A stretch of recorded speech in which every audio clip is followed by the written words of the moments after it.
Bit boxing করাটা কতটুকু challenging? ওকে, এটা আসলে অনেক চ্যালেঞ্জিং। যেমন আমি নিজেও এখনও পারি না, আমি একটু একটু করলেই দেখেন আমার দমটা বারবার আটকে যাচ্ছে। তো এই জিনিসটার ক্ষেত্রে আমি বলবো জাস্ট প্র্যাকটিস। যারা পৃথিবীতে অনেক বড় বড় বিট বক্সার্স আছে, যারা অনেক ভালো জায়গায় আছেন, সবাই কিন্তু প্র্যাকটিস করেছেন। কেবল প্র্যাকটিসের মাধ্যমে তারা এটি বাড়িয়েছেন।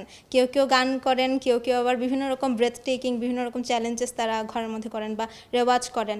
হ্যাঁ, এটা জাস্ট প্র্যাকটিস করার মাধ্যমেই হয়ে যাবে। তো আমি এখন থেকে বাসায় গিয়ে খুবই প্র্যাকটিস করব, যেন আমিও সবার মতো এভাবেই বলতে পারি।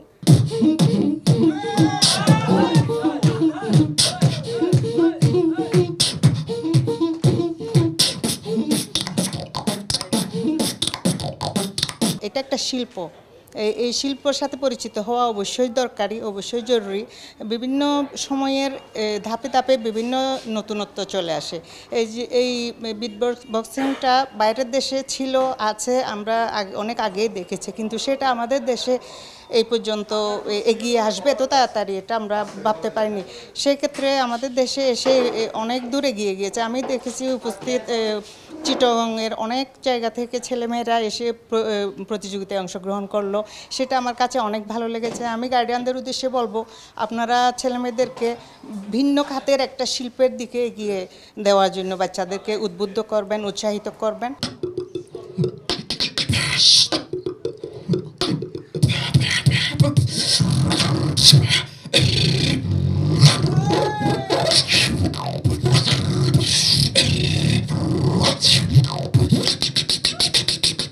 অনেক নতুন নতুন পার্টিসিপেন্ট ছিল, পুরাতন পার্টিসিপেন্টও ছিল, কিন্তু নতুন অনেক পার্টিসিপেন্ট এসেছে যাদের বিট বক্সিং শুনে আমরা নিজেরাও অবাক হয়েছি। মানে সে এত অল্প বয়সে এত অল্প সময়ের মধ্যে প্র্যাকটিসে করে যে এতটুকু আসতে পেরেছে।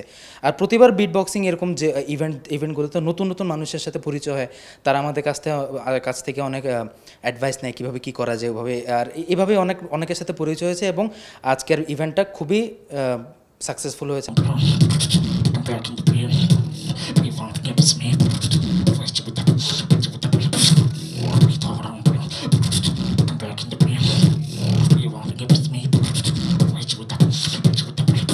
বিট বক্সারদের কিন্তু আমরা খুব কম সামনে পাই, তাদের নিয়ে এই ধরনের একটা আয়োজনে ইএমকে সেন্টার কেন ইন্টারেস্টেড হলো, বা যারা আয়োজন করেছে বিটবক্স বাংলাদেশ, তাদের সঙ্গে আসলে আপনাদের যুক্ত হওয়া কীভাবে? আচ্ছা, ইএমকে সেন্টার হচ্ছে একটা American space manage by the US embassy of Dhaka and Jaago foundation currently. So EMK centre একটা মেইন গোল অ্যান্ড মোটো হচ্ছে যে promoting arts and culture in Bangladesh through emerging youth.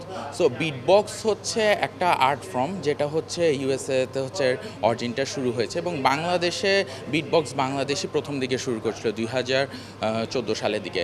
আর শুরু থেকেই তারা হচ্ছে ইউএস এম্বাসি অফ ঢাকা এবং ইএমকে সেন্টার সঙ্গেই ছিল। কাল পরিক্রমের সময়ও গিয়েছে, তারা অনেক ব্যাটেল করেছে, ইভেন্ট করেছে।